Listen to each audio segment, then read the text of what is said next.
जी students, next अब हम law of conservation of momentum की एक और एग्जांपल लेंगे, जो एग्जांपल है गन एंड बुलेट की। जैसे हमें पता है कि जब हम गन फायर करते हैं तो बुलेट जो है वो आगे की तरफ मूव करती है, लेकिन जो है वो एक जर्क हमारे हाथ में भी प्रोड्यूस होता है, किस वजह से होता है वो गन जो है वो पीछे की तरफ मूव करती है, जिस वजह से हमें हाथ में झटका सा महसूस होता है। ठीक है, तो उसको हम गन का रिकॉइल कहते हैं।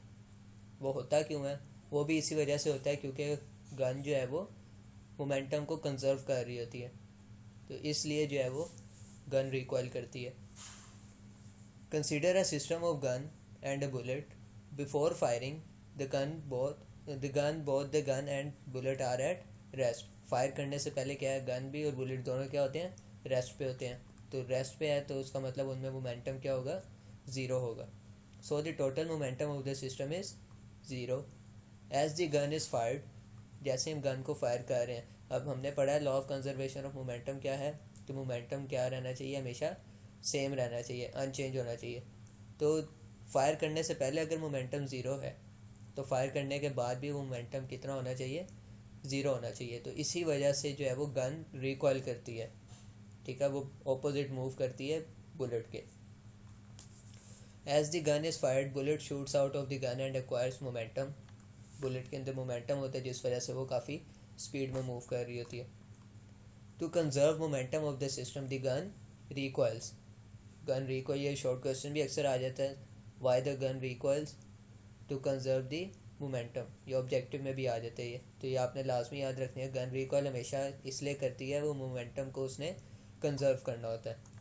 According to the law of conservation of momentum the total momentum of the gun and bullet will also be zero after the gun is fired. तो जैसे ही फायर होगी तो वो उसका मोमेंटम तब भी क्या होना चाहिए, ज़ीरो होना चाहिए। अब हम लेट कर लेते हैं, let m small m be the mass of the bullet. Bullet को हम स्मॉल लेटर से रिप्रेजेंट कर रहे हैं, and small v be the velocity on firing the gun. Capital m be the mass of the gun and v be the velocity.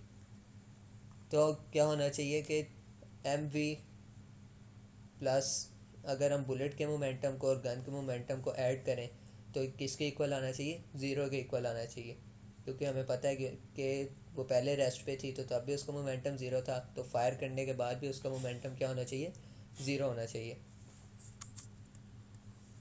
दस the total momentum of the gun and the bullet after the gun is fired will be, total momentum of the gun and bullet after gun क्या होगा, capital m v plus small m v, मतलब gun के mass और velocity का product और bullet के mass और velocity के प्रोडक्ट को हम ऐड करेंगे तो हमारे पास क्या आ जाएगा, टोटल मोमेंटम आ जाएगा after the gun is fired. तो हमें पता है according to law of conservation of momentum total momentum of the gun and bullet after the gun is fired किसके इक्वल होना चाहिए, total momentum of the gun and bullet before the gun is fired. तो ये हमें पता है कि fire करने से पहले उसका मोमेंटम कितना था, ज़ीरो था, तो आफ्टर भी कितना होना चाहिए, ज़ीरो होना चाहिए। तो हमारे पास ये हो प्रूव आ गया कि total momentum of the gun after the gun is fired is capital m v plus small m v को अगर हम ऐड करें तो हमारे पास क्या आना चाहिए, हमेशा ज़ीरो ही आएगा। ठीक है, टोटल मोमेंटम ज़ीरो रहेगा after the gun is fired. इसको फर्दर एक्सटेंड करें तो इस एम बी को हम वहाँ ले जाएंगे तो ये प्लस का साइन नेगेटिव में चेंज हो गया, और वेलोसिटी अगर हमने गन की वेलोसिटी निकालनी फाइंड करनी और capital v equals to negative m v divided by ये एम यहाँ आकर डिवाइड हो जाएगा। ये नेगेटिव साइन क्या बता रहा है, ये नेगेटिव साइन बता रहा है कि गन की जो वेलोसिटी है उसकी जो साइड वो क्या होगी, ऑपोजिट होनी चाहिए। उसकी डायरेक्शन क्या होती है, हमेशा बुलेट के ऑपोजिट होती है। बुलेट फॉरवर्ड मूव कर रही होती है तो गन क्या करती है, बैकवर्ड मूव करती है, जिसको हम रिकॉइल कहते हैं। तो नेगेटिव साइन वो इंडिकेट कर रहा है। Negative sign indicates that the velocity of the gun is opposite to the velocity of the bullet that is the gun recoils। तो ये इसका रिकॉयल कम क्यों होता है, क्योंकि इसका मैस क्या है, ज़्यादा है as compare to bullet. Since mass of the gun is much larger than the bullet, therefore the recoil is much smaller than the velocity of the bullet। तो आगे उसकी कुछ और एग्जांपल्स है, rockets and jet engines also work on the same principle. ये भी इसी same law of conservation of momentum पे ही वर्क कर रहे थे। In these machines hot gases produce by the burning of fuel rush out with large momentum. Gases जो है वो काफ़ी ज़्यादा मोमेंटम से बाहर निकलती हैं।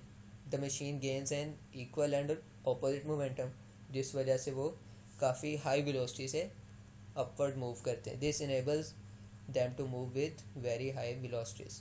ये हमारा law of conservation of momentum का टॉपिक था, एक कंप्लीट टॉपिक। ये गन और बुलेट वाली जो एग्जांपल है ये लाजमी करनी है, ये एक लॉन्ग क्वेश्चन आता है। Thank you.